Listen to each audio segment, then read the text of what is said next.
अजितदारांच्या जाण्यानं अवघा महाराष्ट्र शोकसागरात बुडाला असताना त्यांच्या अंत्यदर्शनासाठी मोठा जनसागर लोटला होता। पण याचाच गैरफायदा घेण्यासाठी चोरांच्या टोळ्या सुद्धा बारामतीत आल्या। यावेळी अनेकांच्या मौल्यवान त्याचबरोबर मुद्देमाल, पैसे, दागिने चोरांनी लंपास केले। पण काही चोरांपर्यंत पोलीस पोहोचलेत आणि आतापर्यंत 7 जणांना अटकही केली आहे। बघूयात।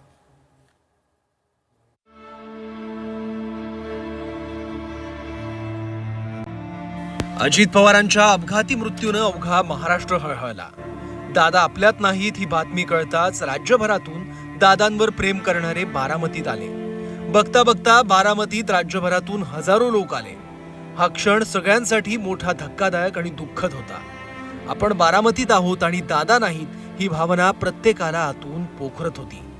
पण याही स्थितीत गर्दीचा वापर चोरीसाठी करणारे काही भोरटेही दाखल झाले।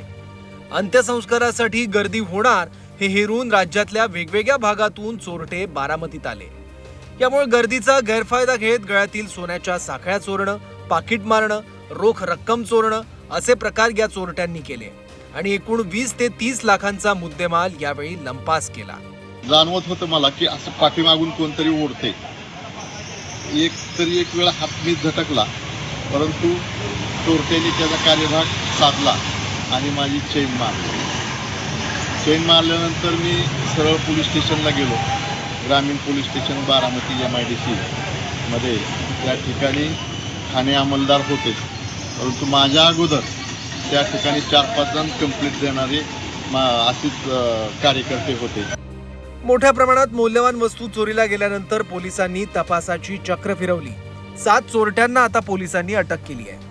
तपासादरम्यान समजलं की राज्याच्या वेगवेगळ्या भागातून या टोळ्या बारामतीत आल्या होत्या। अगदी बीड, यवतमाळ, नगर, पुणे जिल्ह्यातून हे चोरटे इथे आले होते। आणखी काही चोरांच्या मागावर पोलीस आहेत। चोरीच्या मालाचाही शोध घेतला जातोय। पण याच वेळी ज्यांच्या वस्तू चोरीला गेल्या त्यांनी आपल्या वस्तू तर परत मिळतील, मात्र लाख मोलाचा माणूस गेला तो कधीच परत मिळणार नाही या शब्दात आपलं दुःख व्यक्त केलं। आपली चेन गेली, आज ना उद्या आपल्याला ती मिळेल, परंतु ही व्यक्ती मिळणार नाही आपल्याला। अशी व्यक्ती, कारण ज्या व्यक्तीनं बारामती नव्हेच अखंड महाराष्ट्राचा कायापालट करायचं ध्यास घेतला होता, अशी व्यक्ती आपल्यातून गेली। मग चेनचं काय किरकोळ आहे, आज ना उद्या ते आपल्याला मिळणार आहे, परंतु असा मनुष्य मिळणे नाही, असा होणे नाही। प्रसंग कितीही अडचणीचा, दुःखाचा असो, त्याचा गैरफायदा घेणाऱ्या काही प्रवृत्ती आपल्या समाजात कायम असतात। आता पोलिसांनी चोरांच्या मुसक्या आवळल्या आहेत। इतरही चोरटे लवकरच जेरबंद होतील ही अपेक्षा। जावेद मुलानी, झी 24 तास, बारामती।